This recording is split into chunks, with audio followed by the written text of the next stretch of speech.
이 집이 역전세가 날지 이 집의 주인이 사기꾼인지를 고민하지 않고 들어가죠. 왜냐하면 보증돼 있으니까. 그죠 여러분? 그렇지 않습니까? 한국 주택 보증이 다 뒤집어 쓰고 있잖아요. 빌라 왕이 3명 죽었다며요. 왜 이런 일들이 벌어졌을까? 제가 원래 다음 질문이 이 질문을 좀 하려고 했었거든요. 그러니까 뭐냐면 누군가는 미분양이 증가되고 금리 인상 때문에 하락이 계속될 것이다 라고 주장하시는 분들이 유튜브에서 엄청나게 많잖아요. 잘 팔리니까. 또는 누구는 반대로 아직 공급 부족이 계속이고 그 다음에 역대 최저 수준의 미분양이고 금리 충격 때문에 지금 단기적으로 하락이지만 곧 있으면 금리 하락이 예상이 되니까 다시 올라갈 것이다. 서로 이제 양극단의 주장만 하고 있잖아요. 근데 지금 말씀 딱 들어보면 그 양극단이 서로 계속 반복되는 짧은 사이클에서 움직인다. 이게 또 정답이라고 봐야겠네요. 저는 한 3년 사이클 같아요. 상승 3년에 1, 2년 조정 사이클이 계속되고 있고 아주 큰 사이클로 보면 이제 물론 2013년 이후 지금까지 8년 사이클이 왔던 건데 이 8년 사이클 내에서도 크게 한 번씩 조정이 있었고 앞으로 예를 들어 5년 하락 조정이 있어도 반등 한 번 없이 쭉 간다 말도 안 되는 소리다. 그런 장인 거죠. 그리고 올라갈 때마다 인플레 때문에 그런데 하단이 계속 올라가는. 하단은 올라가고 요 윗단에서 이렇게 충격이 왔다 갔다 하는 그런 식으로 간다. 예, 그게 이제 수출이랑 사이클이 같이 가는 거죠. 수출 경기 좋으면 그러니까 고소득자들이 늘어나잖아요. 당장 여러분 그 삼성전자 직원이 12만 명이에요. 평균 연봉 1억이 넘는 12만 명, 13만 명 정도 되는. 그리고 벤더까지 하면 30만 명 정도 될 텐데. 평택만 부동산 시장의 무풍지대라 그러잖아요. 거기 얼마나 많은 고용이 증가하니까 그렇거든요. 화성도 그렇고요. 이런 어마어마한 기업들의 실적이 갑자기 올해는 엄청 안 좋지만 이렇게 안 좋은데 내년에까지 안 좋겠어요? 또 언제 모른다고요, 그 사이클이. 그러면 언제 그랬냐는 듯이 그 사람들이 우리 동탄 아파트랑 광교 아파트 값 오른 거 봤잖아요, 이번에. 그렇죠. 그분들이 사기 시작하면 또 하이닉스, 이천에 계시는 하이닉스 분들이 또는 청주에 계시는 하이닉스 분들이 또 한 번 움직이면 대세청 한번 크게 움직이는 거 봤잖아요. 이게 너무 이렇게 될 수밖에 없다라는 시각이 그 주자학 같은 그러니까 조선을 망하게 만들었던 그런 주자학. 그 주관주의라고 부르는데 도덕적 관념을 갖고 결론을 내리고 다른 모든 증거를 수집하는 식의 주장들은 그건 들을 가치가 없는 거고 우리가 봐야 되는 건 뭐냐면 증거에 기반한 지표에 기반한 주장을 중시해야 되는 거죠. 지금은 지표상으로 볼 때 우리가 아무도 이야기 안 하고 있지만 금리는 이미 고점에서 120bp 떨어졌거든요. 우리나라 국고금리 기준. 그게 근데 부동산 담보대출의 기준금리잖아요. 이미 부동산 담보대출 금리가 떨어지고 있거든요. 물론 정부 규제도 있어요.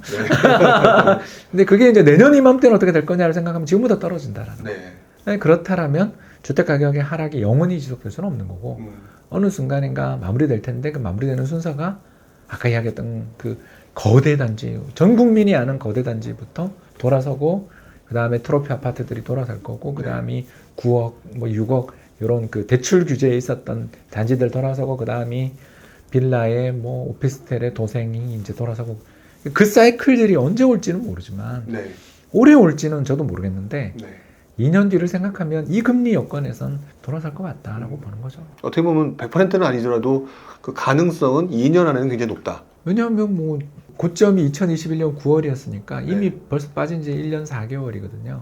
실거래가 기준으로. 벌써 20, 30%, 30% 빠졌으니까. 그러면 뭐 가격의 조정이 이렇게 크면 조정 기간도 짧아지는 게 일반적 아닌가요? 왜냐하면 저가 매수가 들어오니까. 그렇죠. 그래서 요즘에 조금 저가 매수들이 들어온다는 얘기도 좀 돌고는 있더라고요. 그 규제 완화가 컸죠. 다주택자들 입장에서 이제 사고 싶어도 그동안 못 샀었는데 또 매력적인 가격에 도달한 데다가 세금 문제들, 특히 취득세 그 8%가 너무 컸었는데 사실 너무 컸죠. 그거는 정말 너무 큰 손해를 보기 시작하니까 정말 사기 싫은 가격이었는데 이제 그런 게 조금 풀리니까.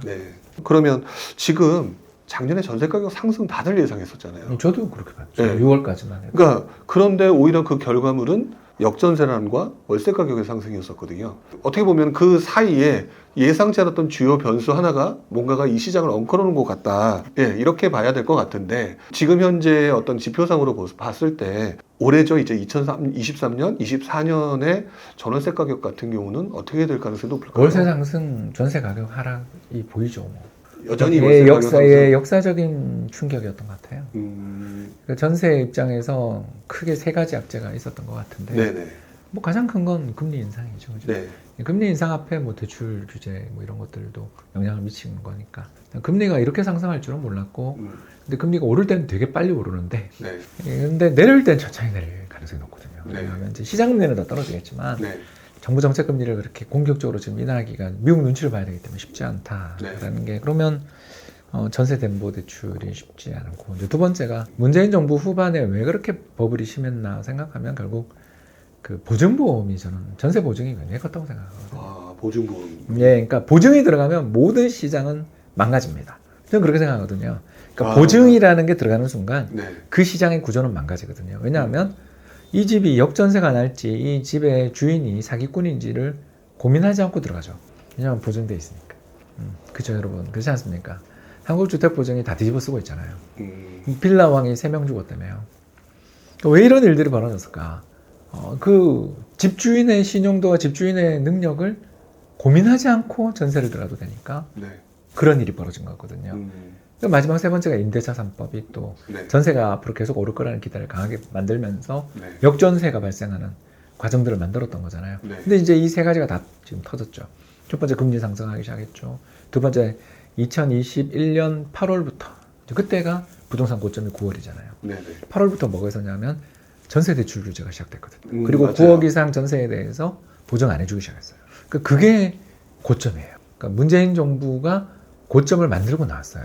그러면서 전세자금 대출이 엄청나게 줄면서 지금 가계대출 증가율이 마이너스예요. 어마어마하게 감소하고 있어요, 지금. 가계대출 증가율이? 예, 그게 그 2021년 8월이 피크고 네. 9월부터 급락하기 시작했어요.